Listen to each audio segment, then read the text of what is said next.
And we're live. Sivaram, it's a pleasure to have you here. Yeah, uh, it, we have Sivaram Annadurai. He's an independent AI strategist and solution architect. He has extensive experience in machine learning, deep learning, generative AI, and computer vision across a number of industries. So today he's going to give us a little bit on the lessons he's learned from implementing these composite AI solutions in a multitude of industry applications.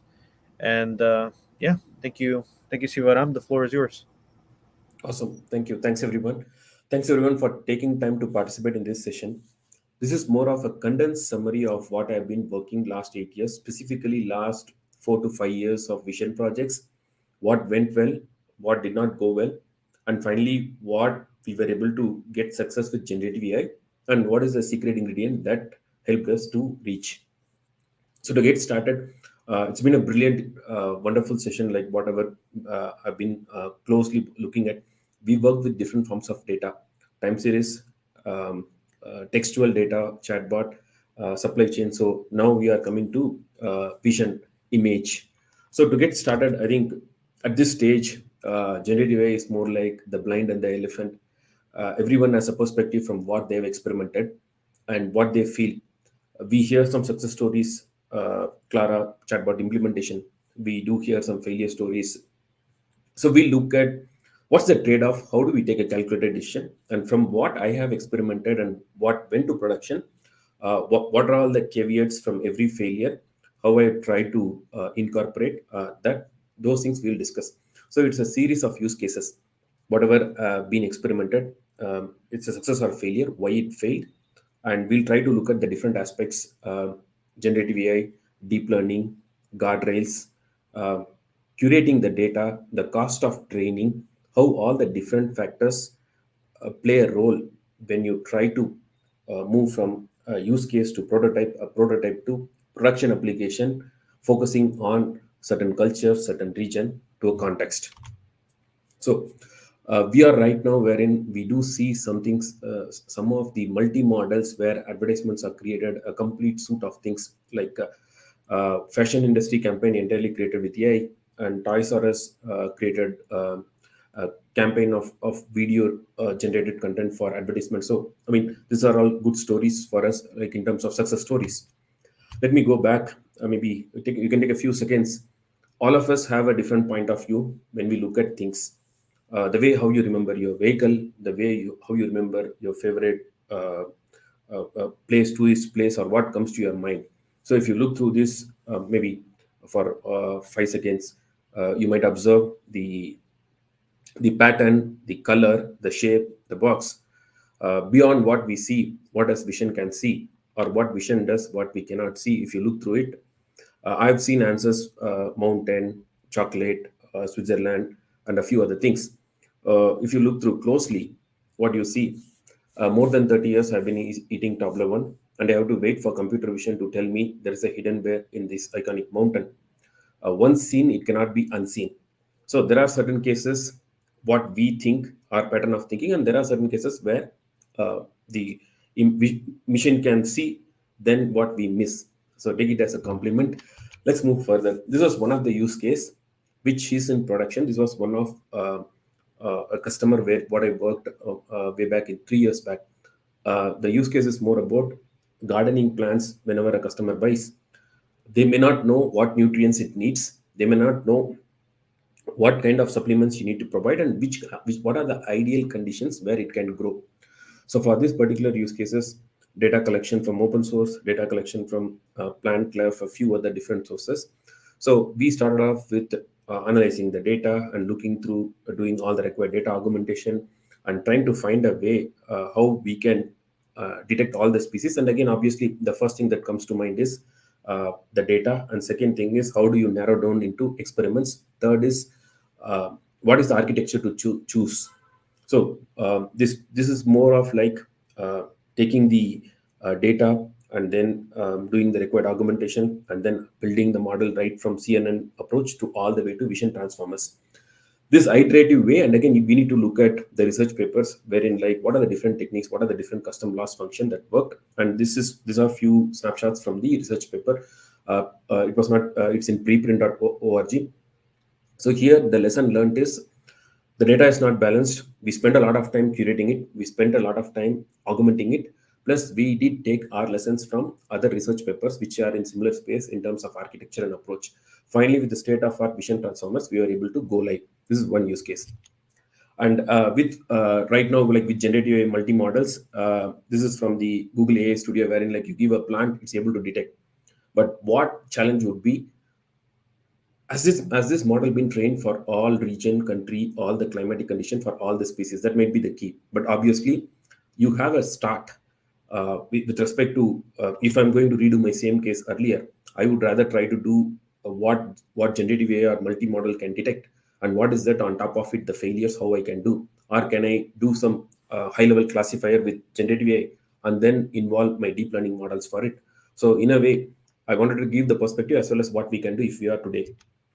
The next one, this is more of a we were trying to build a product during my consulting stint, wherein, like, you look at the skin assessment, and then condition, and then you try to score and then recommend a product. The challenge was 3 years back, 2020 exactly. Data collection was a big challenge. I mean, it's a classification model, or these are lines and edges, or how you detect dark circles. End of the day, in computer vision, it's all edges, corners, pixels. So technically achieving them is not possible.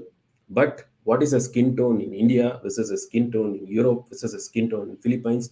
So these variations put us more focused towards how do you ensure this model is customized to a certain region or a country. So this project failed predominantly for the reason it's not customized to the culture. And again, the client had a thought in terms of, should I invest heavily in this or try to buy some other API which has been trained in that area. But again, this is before the generative AI era. The third one is more of for a Middle East customer, wherein, like, people counting or face recognition. The challenge here was, it has to be done on the edge. It cannot be done on the cloud. Data transmission was a challenge, and it was not permitted, and face capturing was not allowed. So vision has a lot of insight. You can do emotion detection, face detection, and you can do customer re-identification or this skincare, beauty. There are a ton of use cases, but the head start before the generative AI era multi-model is more about collecting the data, training the model, field testing it, benchmarking it for accuracy. These are all different challenges which you have to go through. But if I'm going to do any of these use cases again, I definitely have a head start with these models, what is out there, and whatever work I have prepared earlier, that will still complement. That similar story is what helped us to succeed, which I will be explaining in the next use case. So, coming to generative use cases, two use cases we'll tell, and this is a very comparative use case. Like, I work for one of the US retailers. I just try to replace it with a food delivery system. Look into the picture closely. Like, you have different forms of detail pages. The first one is a detail page where you have a simplified, quick grab of attention, very few information and very little text that's been provided here. And this will help you to quickly glance through and visual attraction and how they have aligned. This is one form of representation. We looked through the review, and then there were some customers who are saying it's not elaborate, it's not more descriptive. If we had to do it, how it might look like, maybe an enriched description. You say it's perfectly spiced rice, a must try, and then you also give reasons why you need to try. So this is another variation of how the same product could be put. And again, you can see vision trying to play a role in terms of giving different variations. This is a case where it worked for us because it's food. I'll tell you where it did not work. We made the change for detail page enrichment. It worked for text. It worked for rewriting the content, some of the top three reasons, creating a one liner. It was successful. In vision, where it failed is when you give a source image, and I wanted to say, change the pillow cover to red, the bed color should be blue, the background color should be red, or there is, if you want to change certain attributes, then model was struggling. It was able to do certain cases well. it was not able to do certain cases very much accurate to what is needed. So this kind of, the customer was not so confident, like, one third of attempts of vision or failure. But again, with respect to the text part, it kind of worked. But then the provider, the big vendors whomsoever we signed up, they said the next version of model, it's going to help. So that way, I would say this generative AI project 50% successful in terms of text or the enrichment, whatever we have. Vision variations were not consistent, but then it was experimented, but it was one step before failure. Maybe the recent model we'll probably relook it. The next one, what was successful? So this project started off with more of like my last company, Google, and Unilever, wherein like I played the role of a solution architect, um, wherein like uh, there is something called, I mean, fridge blindness. Like you have a lot of ingredients in the fridge, and the loss, if you are not able to predict what recipe could be built, that food waste we are trying to reduce. And this project started off before the chat gpt moment, I would say maybe a year plus. Initial plan was, we'll try to collect data, we'll try to train the model, but then midway, a little later than that, we had this approach wherein, like, one, implementing any of this model, you need to know the cultural aspect of it, the way how things are packaged, the way how this is kept in the particular fridge in the particular region, and what are the different data sources how we can collect to mimic the setup. Second, I take a existing generative AI model, how do I benchmark, how does it work to this current data. Third, can I use some of my deep learning algorithms to run through and make it like an ensemble approach, where the deep learning model is also going to run, and then you have your generative AI model also which is going to run, plus you have the LLM provider. The whole of the stack was on Google Vertex AI. Obviously, a platform which wherein you have the infra and training things taken care, and as well as serving part of it. So that way you have the infra taken care. But then the model, how do leveraging the LLM model. Second, training a deep learning model. Third, using recommendation. Fourth, applying the required guardrail. And fifth, benchmarking it to the country or the region of implementation, so that we know there could be several products in the fridge. You cannot detect everything, but you need to know these are all the top key ingredients which I'm going to focus. So as long as our accuracy is 80 to 90% towards those key items, that was the criteria what we can go ahead. So what is different? How did we solve it? If you look at, I mean, obviously vision model, did they go alone? No. Text models for generating the recipe, and guardrails, obviously. It's always, there is, if there is a bias in a model, that bias in data will get transferred to your training, and it will get transferred to the model. A guardrail essentially stops the bias being shown to the customer, but it's not going to change the behavior of the model. Obviously, the best benchmarks are best practices, like, false detection, wrong detection, going out of context, limiting it. Those are all the things which we need to consider, plus some proprietary algorithms from a solution point of view. So again, the impact. Uh, I would say most of this project were failures. And again, here, if you look at it, what made it work? A balanced mix of multi-model, LLM text model, guardrail, custom deep learning model, plus build or buy. When you buy your data, you need to at least have some strategy around what kind of data does it reflect the real world scenario. So that's the key aspect of it.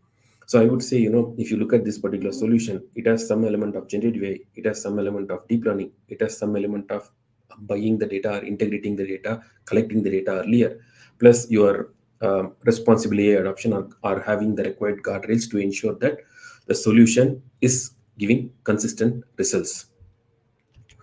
So again, you could find similar examples provided from other providers like Google, or where you upload it, you'll get it. Most of them would detect, but the challenge is around when you go for production, the consistency, accuracy, latency. Those three aspects are the one which differentiate a prototype to a production project. And another thing, what I would say, with multi-model, a lot of things are possible with fashion. Um, 2 3 years back, when we are working on fashion, I have to do face detection, I have to do gender detection, I have to do age estimation, and then you have to extract the dress area segmentation, and then you say this gender of this age likes this pattern of dress. But then today, if you look at it, I mean, this is a GPT-4 image wherein like do a rough estimate of the age. It tries to say 70s or 80s, and younger one looks like 20s or 30s. And then when you try to ask it, like, what kind of dress do you suggest? It does say lightweight, or like supportive shoes, a well-fitted dress, casual day out. See, this is the interpreting them and converting into an expect like keywords or the different ingredients, which helps you to search in your inventory, wherein a lot of computer vision work, detection, segmentation, classification, it has lifted a lot of heavy lift. It has made a lot of things possible. But then the novelty comes from stitching together different components to create a unique solution. That's the key aspect. So existing use cases which we try to solve with deep learning, we can leverage multi-models for that purpose. But again, the catch is it customized? What is the benchmark for each of the model? This is a summary. When you look at the beauty product, there was no multimodal at that time. Deep learning we tried, no LLMs. Text related work, data availability was a challenge, and data cost led it to failure. Obviously, we can have guardrails, but then data was the key. We could not customize the retail vision, PA information we couldn't track, and obviously deep learning at that point in time, no vision model. And plant identification, that was successful, although it was not an LLM based. With vision transformers, we were able to get it done. Enriched product detail page, generative AI plus text plus vision. The text part worked, vision part failed, but then the implementation was also human in loop. And finally, the meal reveal, it had multimodal, it had deep learning, it had LLM component, and data availability, collecting and training the data, having the guardrails, and obviously able to get it to production. So I would say, these failures, what we did earlier, they were incremental and useful to make it something successful. So it's not that generative AI can do things all alone, like how we stitch, where we use what tech, that's the key. And when it comes to multimodal or any LLM, domain specific LLMs are the ones where you see medical LLM, financial GPTs, and as well as general purpose GPTs. We can do zero shot or few shot, but then the challenges are how long you're going to do, and what is going to be your accuracy, and what is your broader strategy in terms of getting a consistent results. So these are all some areas where you need to take a call when you are going to solve a use case in your domain. Another one, there are multimodal benchmarks. What we see is a benchmark which is across a standard collected data set. When you implement in your domain, it could be a specific country, there could be specific food recipe, there could be specific vision models. So you need to consider this also, as well as, am I going to have an ensemble of models, or am I going to have only one model approach, and how, which of them performs better, what is my training strategy, what is my improvement in terms of fine tuning the model. Those things also we should keep a note. And there are both good and bad sides of every technology. So like you see, uh, uh, images not considering the culture and rather generating images which don't match to the reality. See, any bias which is there in the source will get carried to the training and production. We as service provider or solution developer, the onus and responsibility, it's on us. And again, we have to understand, guardrail is not, it's not going to remove or clean up, it is just going to prevent the response. So choosing a model, you also need to understand what are its capabilities, what is it made of, and again, where it can fail, and why, what kind of guardrails you need to have. And again, it's a band-aid, or it's not going to change the solution. So those also is something we need to be cautious about. And again, these are all two examples. The left side is where Tesla car braked after seeing the billboard of a cop, and you would have seen the other experiment wherein like someone tricked Google in terms of carrying a box full of phones and trying to cross the road. Man versus machine, there are some limitations, some reasoning, some thinking. So I wouldn't say it's 100% it'll work. Another related note is, if you look at the deep learning, uh, VGGNet for 7.3% errors, 19 layers, around 93% accuracy, and again reducing the error to 6.7%, 22 layers. To reduce from 6.7% to 3.57% resonate, you had to add 152 layers. So the effort that's needed to go from 50% accuracy to 70%, 70% accuracy to 100%, those things, it needs really more innovative strategies, not that the prototype to production or moving from every level of accuracy, it requires a different amount of challenge and to address the different false positives. So accuracy is a marathon. It takes time.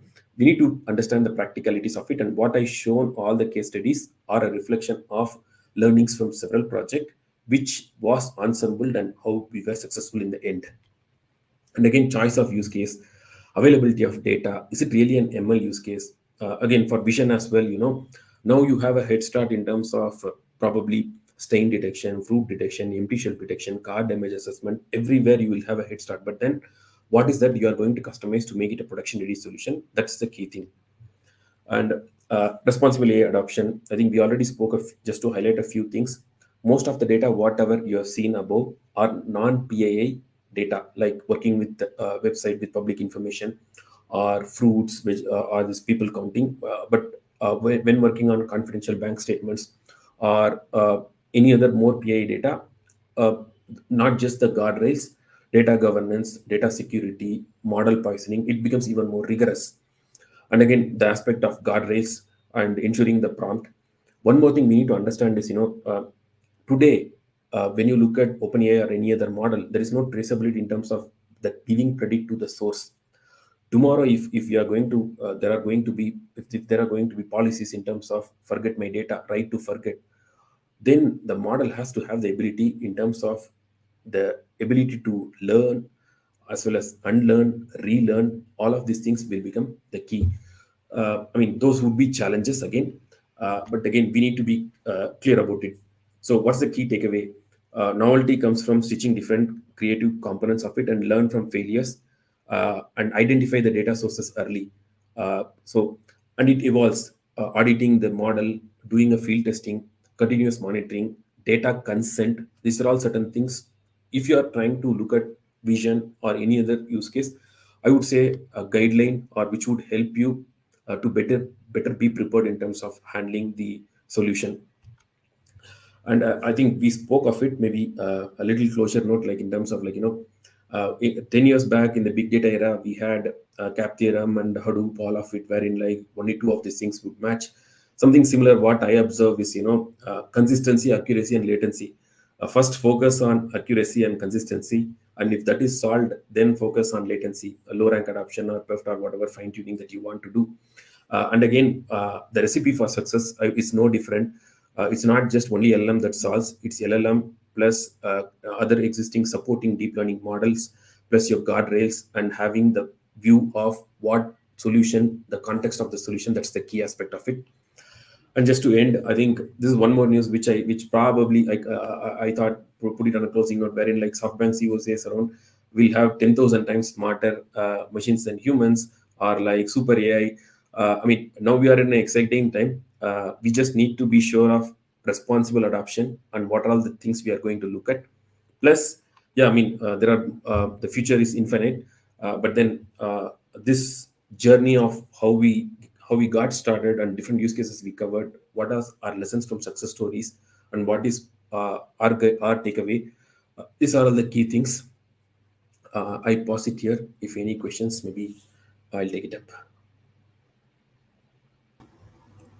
Yeah, thank you very much for that presentation.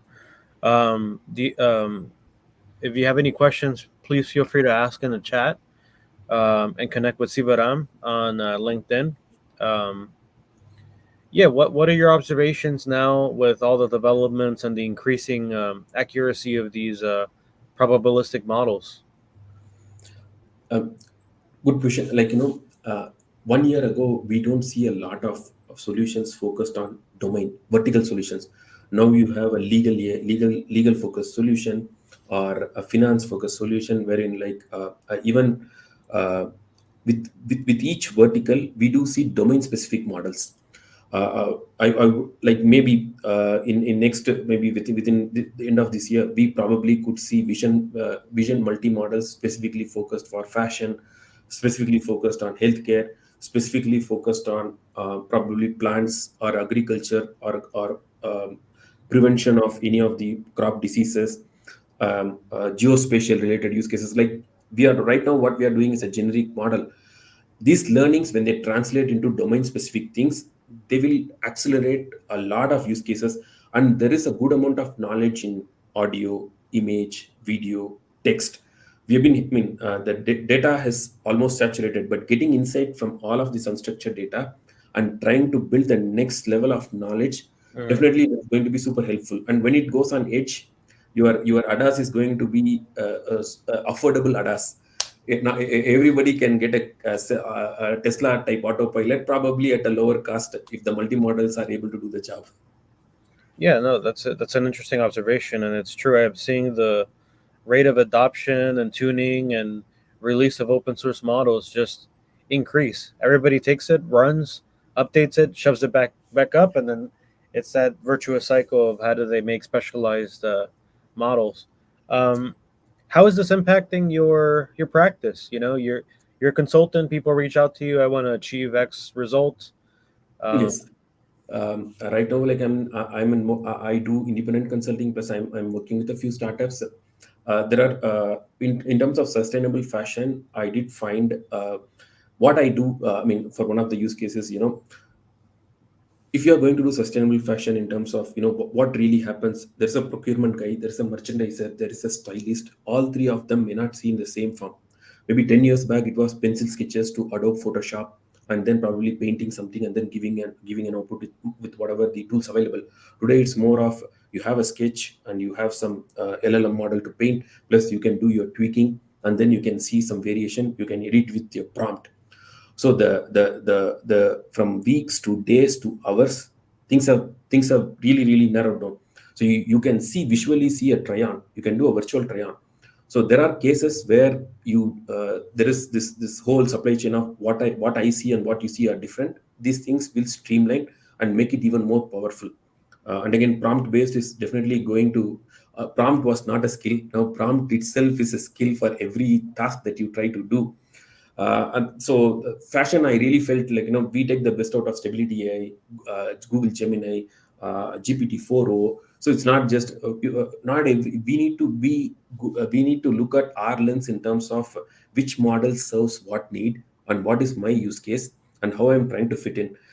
End of the day, we are all solution providers and integrators. So it's not like going with one solution provider. It's more about how do we ensemble it? How do we ensure the end customer gets the benefit of this technology? That's the goal. So it's an interesting time, but again, I think now you have a lot of options, and again, you need to know where to pick. And this combination recipe, everybody can build a prototype, but cooking from 1 kg recipe is different. Cooking 100 kg of the same recipe needs a little bit more tuning and practice. That's what we are trying to do right now. so you've been in this field for 20 years, well, 20 plus years. What would be some advice that you would give to people that are just beginning to venture out in this machine learning, generative AI, and computer vision domain? Thanks for asking this question. When I started off, it was big data era. I was wondering what to do. When I was learning, there was machine learning, a lot of focus on it. Two things: a lateral person who is into the field will have a domain knowledge. A fresher person entering into the field will have some technical knowledge. So we need to consider what is my strength and weakness. When I entered, what I felt is, I know the data better, but obviously the model aspect of it, it's an ongoing thing. But when you look at a value addition, you need to see uh, if it is knowing the domain and building a use case and solving it. Now we code. Now a lot of upskilling is possible, but you need to leverage. Do I want to be a AI product manager? Do I want to be a computer vision developer? Do I want to be probably AI complaint specialist? Or do I want to be LLM ops specialist? Or do I want to build deep learning model? There are a lot of careers out there. Depending upon your interest and experience, one is where you can get an entry. Second is where you want to specialize. These two things should guide you. And again, upskilling is fine. Applying is important. Applying with upskilling only can take you to that path. And obviously, when there is more competition in the field, the best wins. The rest has to again go for the next round. So I would say these are all guidelines, but I hope whatever that they are able to envision it, that gives them a good start. Definitely they should try it, even though the initial learning may be a little difficult. But I think now we have a lot of forums and as well as projects to learn if you are focused. Excellent. Well, Sivaram, thank you very much for sharing your lessons learned and the war stories. I think you know people can share a little bit from your insights and apply it to their own work. What I appreciate about this symposium is the diversity of opinions. So I'm happy that you're able to bring in that application of computer vision. Um, we don't see too much of that, right? Everybody's focused on the textual, but it's a multimodal, multi-dimensional world that we live in. So Yeah, yeah. Thanks for. It's a very interesting session. I really loved all the sessions, and thanks for organizing it, and thanks for everyone for taking time and participating. we'll take a short break and then we're going to go on to the next one. See you soon.